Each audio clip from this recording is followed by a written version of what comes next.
Buen día a todos. El tema de hoy es el error de diciembre, efecto tequila o crisis del 94. En 1983, durante el gobierno de Miguel de la Madrid, se hacía un replanteamiento de la estructura política del país. Primero, se cuestionaba sobre la reducción del tamaño y la complejidad del Estado, al mismo tiempo que se abría la competencia de la economía al mercado internacional. De manera interna, se buscaba el control de la inflación y de los precios con un programa llamado Solidaridad Económica. Sin embargo, el proceso de apertura fue lento durante este gobierno. 1988. Carlos Salinas de Gortari gana la presidencia, las cuales fueron muy cuestionadas dado que se hablaba de un fraude electoral. Sin embargo, este presidente implementó reformas de manera profunda, al mismo tiempo que en el resto del mundo ocurrían cambios importantes en el sistema político y económico. Unos ejemplos es que Inglaterra y Estados Unidos regresaban a la derecha. Además, se comenzaba a acelerar el plan para crear la Unión Europea. Por su parte, América Latina empezaba a abrir sus fronteras al mercado exterior.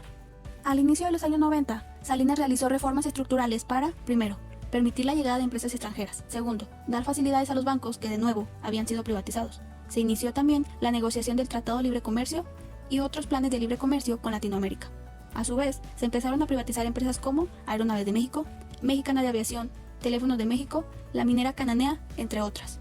Esto implicó que se cedieran muchas actividades multimillonarias y monopólicas a precios de ganga a varias familias y grupos empresariales afines al gobierno.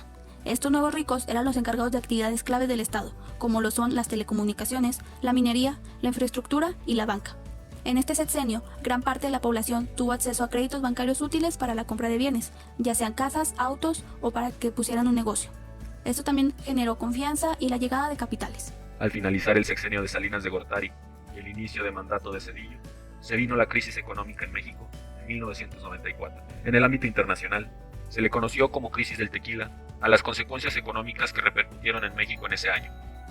En México, se le conoció como el error de diciembre, gracias a que al entonces expresidente de la época, Carlos Salinas de Gortari, se le ocurrió darle este sobrenombre para atribuirle al presidente Ernesto Zedillo Ponce de León las malas decisiones tomadas en la administración, las cuales desembocaron en la crisis. Esta recesión ocasionó una devaluación del peso de más del 100%, la falta de reservas internacionales causando que la moneda mexicana se devaluara. Una caída del PIB de un 6.2% llevó a bancos a la quiebra y generó cientos de miles de desempleos. Durante la administración de Carlos Salinas de Gortari, de 1988 a 1994, la crisis tuvo su clímax. El entonces presidente de México había incrementado el gasto fiscal a niveles históricos, hasta antes de terminar su mandato, mientras que el peso mexicano se sobrevaluaba. Con esto, el déficit elevado llevó a reducir el flujo de inversiones y la generación de puestos de trabajo. Por este motivo, decidió atraer inversiones privadas a cambio de mantener la actividad estatal sin el adecuado control, y también llegó a privatizar la banca nacional.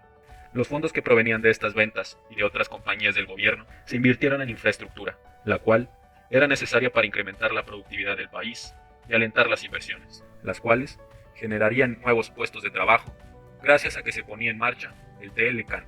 Era un hecho conocido que el peso se encontraba sobrevaluado, muchas vulnerabilidades salieron a la luz y por varias decisiones de política macroeconómica y otros eventos suscitados en 1994 hicieron que ésta se agravara aún más. Algunos aspectos, en concreto decididos por la administración de Salinas de Gortari, que pudieron propiciar en la crisis económica fue que en el último año de sexenio de Salinas, este inició un alto gasto gubernamental en obras públicas, lo cual se tradujo en un déficit histórico. Salinas emitió tesobonos, los cuales esperaban que mantuvieran el déficit en cuenta corriente. Este tesobono aseguraba el pago en dólares y no en pesos mexicanos. México experimentó prácticas bancarias no reguladas que permitieron la obtención de créditos en exceso. Luis Donaldo Colosio, el hasta entonces candidato del PRI, favorito a ganar las elecciones, fue asesinado el 23 de marzo, y el Ejército Zapatista de Liberación Nacional, al iniciar el gobierno de Ernesto Zedillo, la inestabilidad económica siguió creciendo provocada por sucesos políticos y sociales. Los capitales extranjeros comenzaron a salir del país masivamente y las reservas internacionales del gobierno bajaron de manera alarmante. El gobierno de Salinas se negó a devaluar la moneda tratando de mantener su imagen de éxito. Zedillo